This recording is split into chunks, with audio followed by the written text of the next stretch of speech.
കുറെ കാലം ജീവിച്ച ഒരു മനുഷ്യൻ ഒരു ദിവസം അദ്ദേഹത്തിന്റെ റൂഹ് ശരീരത്തിൽ നിന്ന് വേർപെട്ടു. പിന്നെ അദ്ദേഹം കിടന്നു. അദ്ദേഹം കിടന്നു.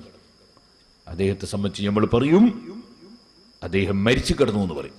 മരിച്ചു കിടന്നു അല്ലേ പറയില്ലേ? അയാൾ മരിച്ചു കിടക്കുകയാണെന്ന് പറയില്ലേ? മരിച്ചു കിടന്നു എന്ന് പറയും. അദ്ദേഹം മരിച്ചുപോയി എന്നും പറയും അല്ലേ? അങ്ങനെ പറയല്ലോ. അദ്ദേഹം മരിച്ചുപോയി എന്ന് പറയില്ല. കിടന്നിട്ടുണ്ടേ പോയിട്ടില്ല, പോയിട്ടുണ്ടേ മരിച്ചിട്ടില്ല. പിന്നെ ഇങ്ങനെ രണ്ടും ശരിയാകുന്നത്?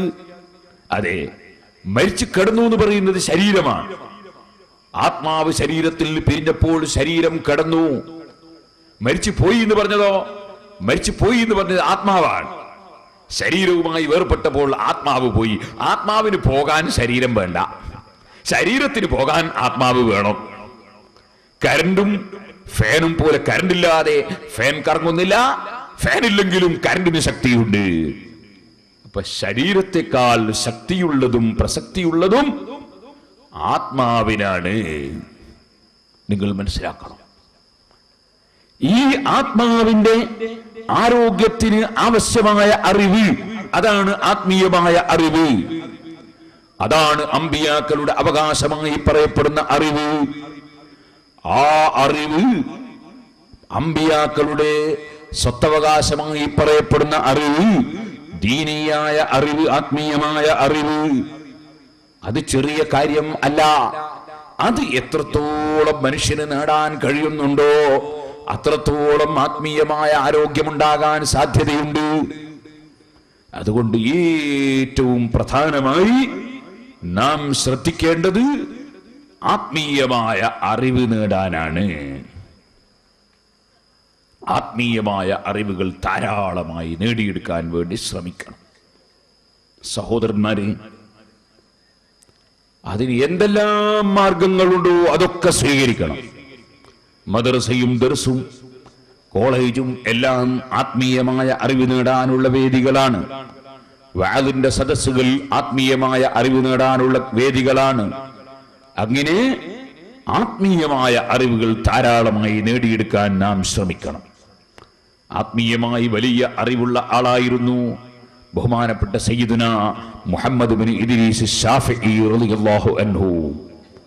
ഞാൻ ഇമാം ശാഫിഈ എന്ന പേരിൽ ശാഫി ഇമാം റളിയല്ലാഹു അൻഹുവിനെ സംബന്ധിച്ച് മാത്രം പറയുന്ന CD പുറത്തിറക്കിയിട്ടുണ്ട്. ആവശ്യമുള്ളവർക്ക് വാങ്ങി കേട്ടു നോക്കാം. ഞാനതിൽ വിശദമായി ഇമാം ശാഫിഈ റളിയല്ലാഹു അൻഹുവിനെ സംബന്ധിച്ച് പറഞ്ഞിട്ടുണ്ട്. സഹോദരന്മാരെ, ശാഫി ഇമാം റളിയല്ലാഹു അൻഹുവിനെ സംബന്ധിച്ച് ഞാൻ എന്താണ് പറയാൻ കാരണം? ഇപ്പോൾ ചില ആളുകൾ ഇമാമിങ്ങളെ സ്വീകരിക്കുന്നതിന് പകരം പ്രമാണം സ്വീകരിക്കണം എന്ന് പറഞ്ഞു ഇറങ്ങുന്നവർ ഉണ്ട്. എന്താണ് പ്രമാണം? അവർ പറയുന്ന പ്രമാണം പരിശുദ്ധ ഖുർആനാണ് അവർ പറയുന്നു. അതിൽ ആർക്കും തർക്കണ്ടോ? ഖുർആൻ സ്വീകരിക്കണമെന്നല്ലേ ആർക്കും തർക്കണ്ടോ?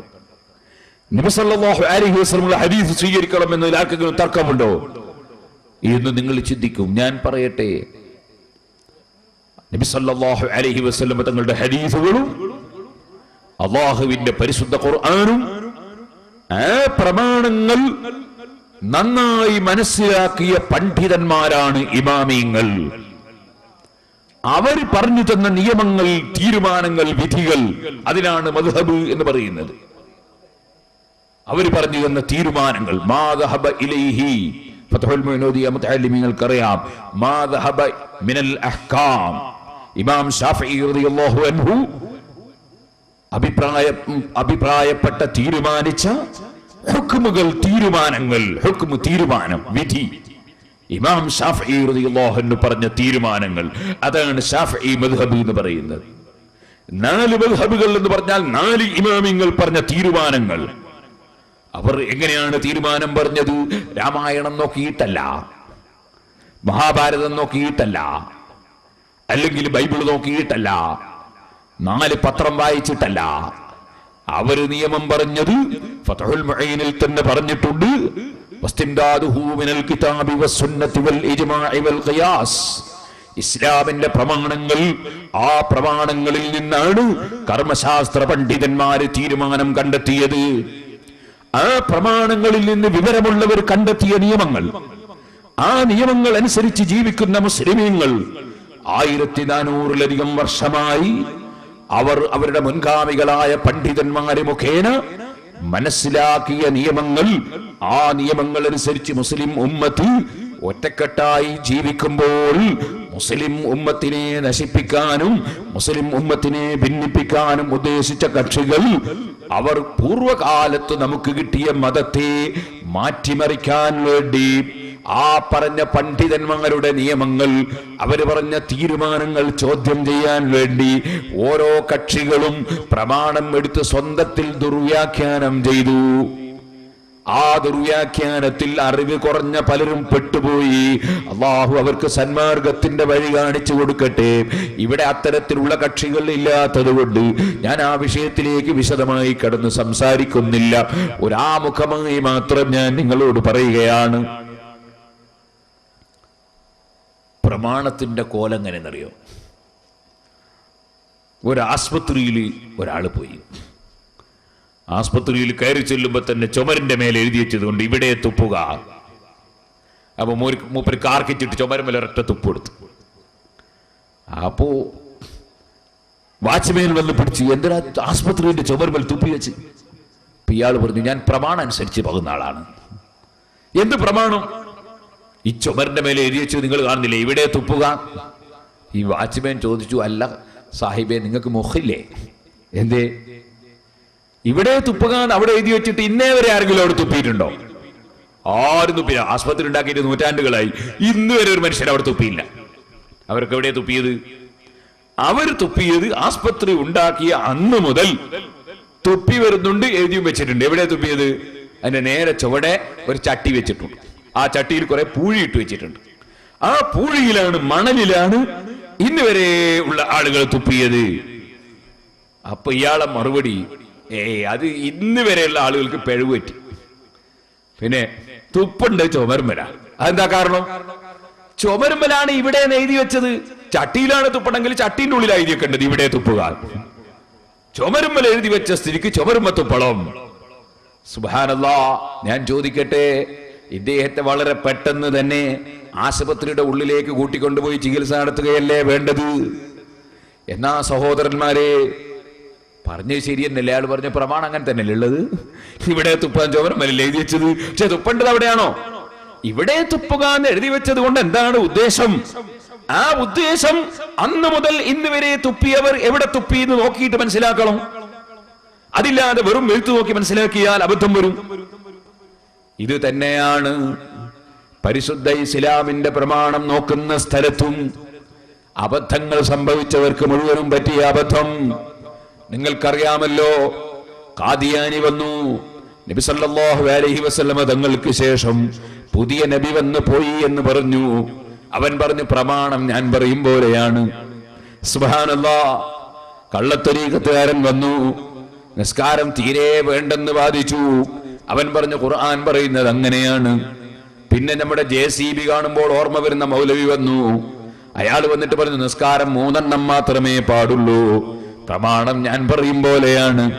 ഇങ്ങനെ ലോകത്ത് ഏതെല്ലാം കക്ഷികൾ ഇസ്ലാമിൽ നിന്ന് പുറത്തുപോയവർ തന്നെ വന്നിട്ടുണ്ടോ, അവരെല്ലാം ഉദ്ധരിച്ചത് പ്രമാണം ഖുർആനാണ്. എന്തിനധികം പറയണം, നിങ്ങളെ ഈ മലപ്പുറം ജില്ലയിൽ, മലപ്പുറം ജില്ല അനുഗ്രഹീതമായ ഒരു ജില്ലയാണ്. അതിപ്പോ നിങ്ങളെ സോപ്പിടാൻ വേണ്ടി പറഞ്ഞതൊന്നുമല്ല, അതങ്ങനെ തന്നെയാണ്.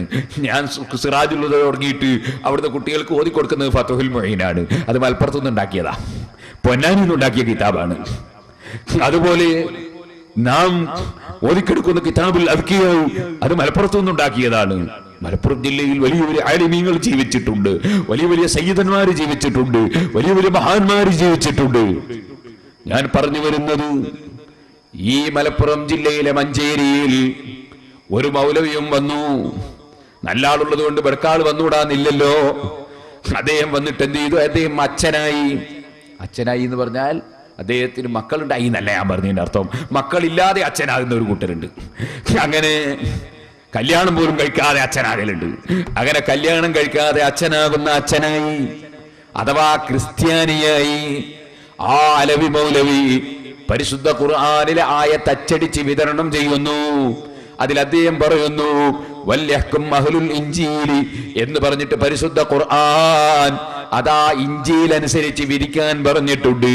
അതുകൊണ്ട് ബൈബിളാണ് ശരി, ബൈബിൾ അനുസരിച്ചാണ് വിധിക്കേണ്ടത്, ബൈബിളാണ് പിന്തുടരേണ്ടത് എന്നതിന് ഖുർആൻ അദ്ദേഹം ദുർവ്യാഖ്യാനം ചെയ്യുന്നു. അങ്ങനെ ലോകത്ത് പരിശുദ്ധ ഖുർആനാകുന്ന ഏറ്റവും വലിയ പ്രമാണം തന്നെ പലരും ദുർവ്യാഖ്യാനം ചെയ്ത് ഇസ്ലാമിൽ നിന്ന് പടികടന്നു പോയി. അതുകൊണ്ട് മുസ്ലിമീങ്ങളെ, ആദ്യമായി ഈ സദസ്സിൽ എല്ലാ ചെറുപ്പക്കാരോടും കാരണവന്മാരോടും സ്ത്രീകളോടും ഒന്നാമത്തെ വസിയ്യത്ത് പറയാനുള്ളത്, നമ്മൾ ഓർക്കണം, 5 നേരത്തെ നിസ്കാരത്തിലും നമ്മൾ റബ്ബിനോട് തണുണ് പ്രാർത്ഥിക്കുന്ന പ്രാർത്ഥന, ഇഹ്ദിനസ് സിറാത്തൽ മുസ്തഖീം, നേരെയുള്ള വഴിയിൽ ഞങ്ങളെ നീ വഴി നടത്തണം അല്ലാഹ്. ആ നേരെയുള്ള വഴി ഏതാണ്? അതാ അത് പ്രമാണം. ഓരോ മനുഷ്യനും പ്രമാണം നോക്കുന്ന വഴിയല്ല, ഓരോ മനുഷ്യനും പ്രമാണം നോക്കുന്ന വഴിയല്ല. പ്രമാണം നോക്കേണ്ടവർ നോക്കണം, അറിയേണ്ടവർ അറിയണം, അറിയേണ്ടവർക്ക് അതറിയാൻ കഴിയും, നോക്കേണ്ടവർക്ക് നോക്കാൻ കഴിയും, മനസ്സിലാക്കേണ്ടവർക്ക് അത് മനസ്സിലാക്കാൻ കഴിയും. അങ്ങനെ മനസ്സിലാക്കിയ ധാരാളം മഹാന്മാരുണ്ടല്ലോ.